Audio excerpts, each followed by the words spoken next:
क्या आप जानते हैं, माँ दुर्गा के 9 रूप सिर्फ देवी के नहीं, बल्कि हर स्त्री के जीवन के 9 पड़ाव हैं। पहला रूप शैलपुत्री। ये रूप है एक बेटी के जन्म का, जो अपने पिता की पहचान से जानी जाती है। दूसरा रूप ब्रह्मचारिणी। ये रूप है उस कन्या का जो शिक्षा और तप के लिए गुरुकुल में प्रवेश करती है। तीसरा रूप चंद्रघंटा। ये रूप है उस युवती का जो विद्या में निपुण होकर दुनिया का सामना करने को तैयार है। चौथा रूप कूष्मांडा। ये रूप है दर्वती माँ का, जिसकी गोद में रखा घड़ा जीवन की सृष्टि का प्रतीक है।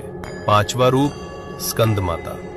ये रूप है उस माँ का जिसने अभी अभी नवजीवन को जन्म दिया है। छठा रूप कात्यायनी। ये रूप है उस माँ का जिसने जीवन की हर मुश्किल से लड़ना सीख लिया है। सातवां रूप कालरात्रि। ये रूप है उस स्त्री का जो अपने परिवार की रक्षा के लिए रौद्र रूप धारण कर लेती है। आठवां रूप महागौरी। ये रूप है उस स्त्री का जिसने जीवन की कठिनाइयों के बाद भी अपनी पवित्रता और कोमलता बनाए रखी। नौवां रूप सिद्धिदात्री। ये रूप है उस स्त्री का जो अब संपूर्ण है, परिवार, समाज और खुद के लिए शक्ति का स्रोत बन चुकी है। माँ दुर्गा के ये 9 रूप याद दिलाते हैं कि हर स्त्री खुद देवी है। जय माता दी।